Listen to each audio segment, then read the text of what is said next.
Hey everyone, I am here to give an update. Even though, oh gosh, that just shows you how exhausted I am. I can't even hold the phone. Um, I am 8 weeks and 3 or 4 days, and I left off when I was just turning 7 weeks. And I was gonna show you guys the ultrasound that I did not have with me of the baby.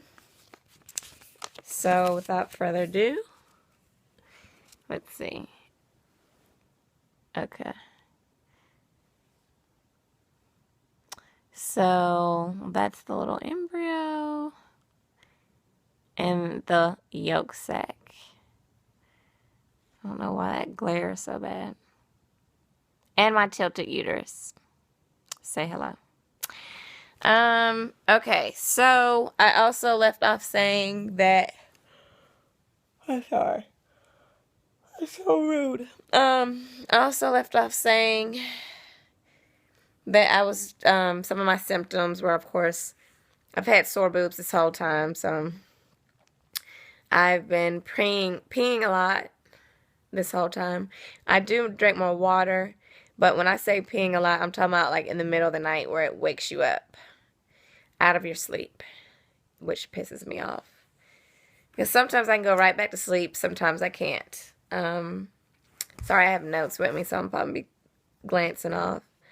I also forgot to mention that I was having mild cramping. Like I could feel it in my uterus. It didn't feel like period cramping, but it was like more of it reminded me of the feeling when I had that HSG done. For any of you ladies who've had that done, where when they shoot the dye in there and like you feel your uterus contract a little bit.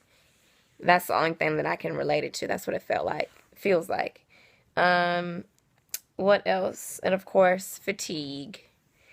And very mild nausea. So, as we started going into week 7, my nausea has gotten worse. I have had a couple instances where I was like dry heaving. Most of those were the dry heaving was triggered by like a smell though. But I'm sorry. Oh God, that is so embarrassing. I'm sorry.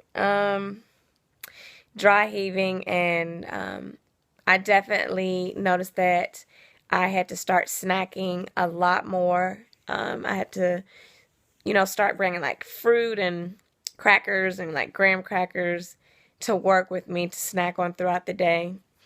I also, up to now, have been feeling really dehydrated.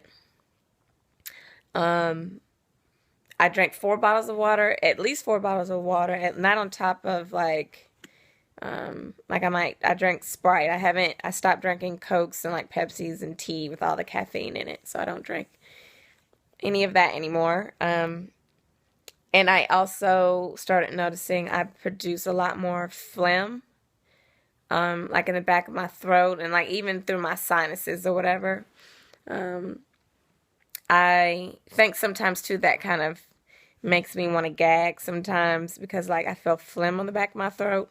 But lately I've definitely noticed like if I don't eat, I will start getting like nauseous. The other day I was going home and thinking I had my all intentions on going home to cook dinner. I didn't even make it on the way home because I started getting so nauseous that I had to stop and get something to eat. So, I thought I was going to get away with, I'm still lucky I haven't vomited. It's not like that bad if it's manageable. If I eat, I'm sorry, that's another symptom. I get really burpy and sometimes I feel like I get indigestion, and I forgot if I said I get out of breath a lot too. And my stomach is so bloated. It's ridiculous. It looks huge. My stomach looks huge. It's crazy. What else was I saying? I also, started getting, like, headaches. Um, at one point I had a headache for, like, 2 days, and it will go away, and then today I had a bad headache, so, let's see. I can also, like, I noticed I smelled more things, but this week, and when I turned, like, 8 weeks, I could smell anything from a mile away, like, it's crazy. I work near a fragrance department, and it drives me crazy. Like, it literally drives me crazy. Um, I'm just going over symptoms right now, and then I'll go to, like, what else happened in week 7. I also have gotten beautiful acne, as you can see. Hello. I don't think it will be going anywhere anytime soon. I heard that's kind of probably here to stay for a little while. And I think that's pretty much it.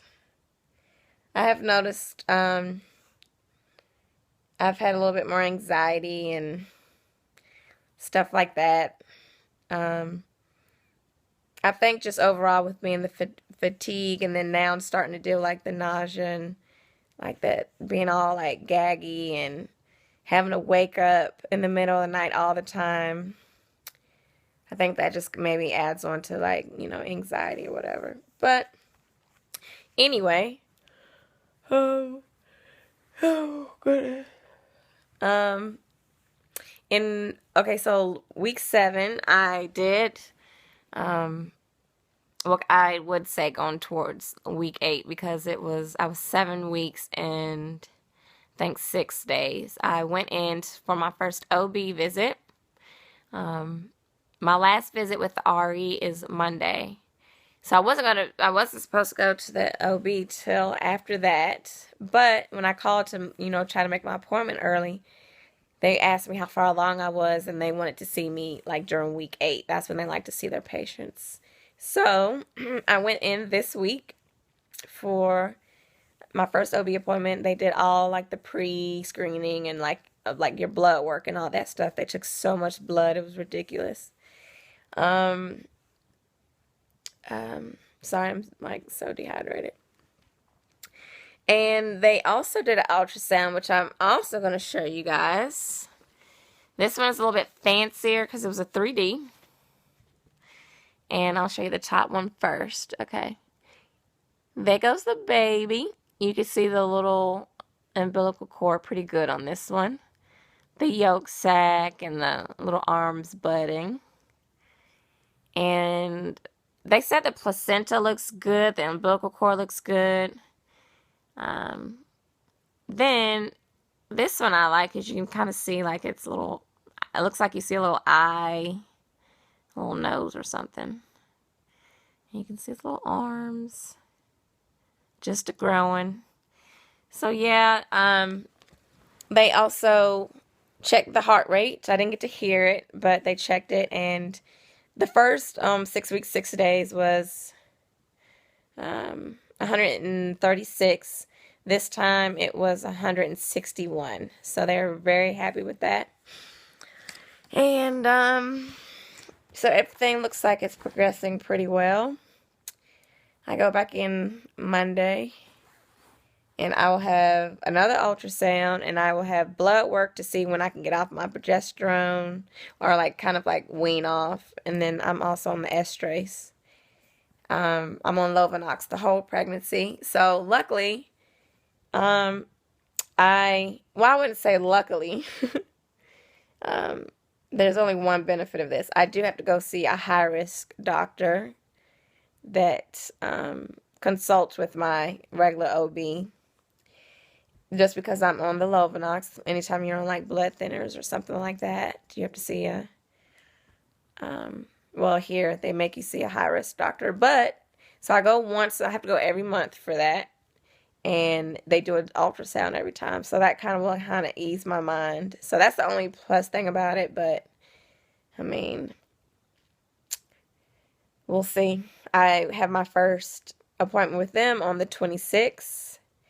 And my next OB appointment is not until January. So I'm like 16 weeks. So that's so far away. But luckily I'll be going to the high risk specialist every month, once a month, and they'll check like my blood work and all that good stuff.